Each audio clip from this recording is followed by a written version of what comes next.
दोस्तों, एक बार फिर से स्वागत है आपका मेरे इस YouTube चैनल में। जब महाभारत समाप्त हो चुकी थी तो पांचों पांडवों ने श्री कृष्ण से पूछा कि अगला आने वाला युग कलयुग कैसा होगा।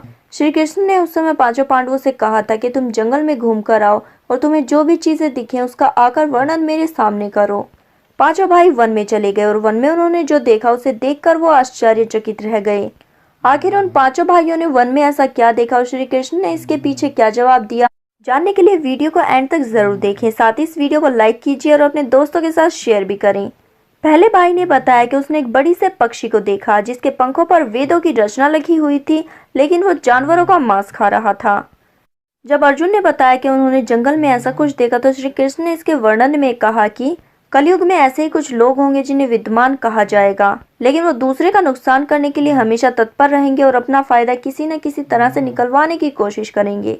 इसके बाद उन्होंने देखा कि एक बड़ा सा पर्वत गिरकर धरती पर आ रहा था और वो एक बड़े से वृक्ष से नहीं रुका, लेकिन आगे चलकर एक छोटे से पौधे ने उसे रोक दिया। इस पर श्री कृष्ण ने जवाब देते हुए कहा कि कलयुग में सभी की मति मारी जाएगी और वो सिर्फ धन के पीछे भागेंगे और धन रूपी ये वृक्ष कभी भी उनकी बुद्धि को ठीक नहीं कर पाएगा और उनके मन को शांत नहीं कर पाएगा। अगर वो छोटे से पौधे यानी कि हरि के नाम को भज ले तो उसी समय उनकी समस्या का निवारण हो जाएगा और कलयुग में मन को शांति मिलेगी।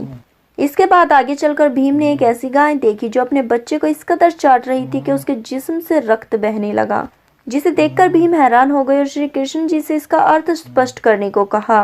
श्री कृष्ण ने बताया कि कलयुग में लोग अपने बच्चों से इतना प्यार करेंगे कि उनके प्यार के चलते उनके विकास ही रुक जाएगा और कलयुग में बच्चे विकासशील नहीं होंगे, वो माता पिता के प्रेम में फंसकर ही रह जाएंगे। अगर किसी और का पुत्र साधु बना तो उसके दर्शन करेंगे, लेकिन अगर खुद का पुत्र साधु बन जाता है तो बैठकर रोएंगे और निराश होंगे कि आखिर उनके पुत्र ने ऐसा क्यों किया। इसके बाद श्री कृष्ण ने कहा कि तुम्हारे पुत्र तुम्हारी नहीं बल्कि उनकी पत्नियों की अमानत हो जाएंगे और बेटियां उनके पति की। ये आत्मा भगवान के हवाले हो जाएगी और शरीर मिट्टी में मिल जाएगा। इसके बाद जंगल में उन्होंने 2 सूंड वाले हाथी को देखा। इससे श्री कृष्ण से स्पष्ट करवाना चाहा तो श्री कृष्ण ने कहा कलयुग में ऐसे ही दोगले लोग होंगे जिनके हाथ में सत्ता होंगी, वो कहेंगे कुछ और करेंगे कुछ और इसी तरह से वो मासूम लोगों का शोषण करेंगे। सहदेव ने देखा कि जंगल में बेहद सारे कुएं थे, इनमें से एक बीच का कुआं था और वो खाली था।